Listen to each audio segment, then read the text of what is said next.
জনাই আমাৰ আজিৰ নিৰ্বাচনী প্ৰচাৰ অভিযানৰ কাৰ্যসূচী আমি আৰম্ভ কৰিম। পোনপ্ৰথমতে আমাৰ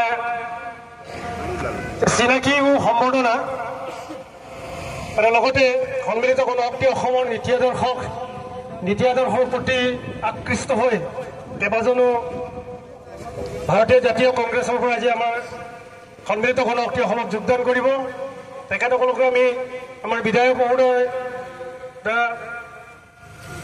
আদৰিম।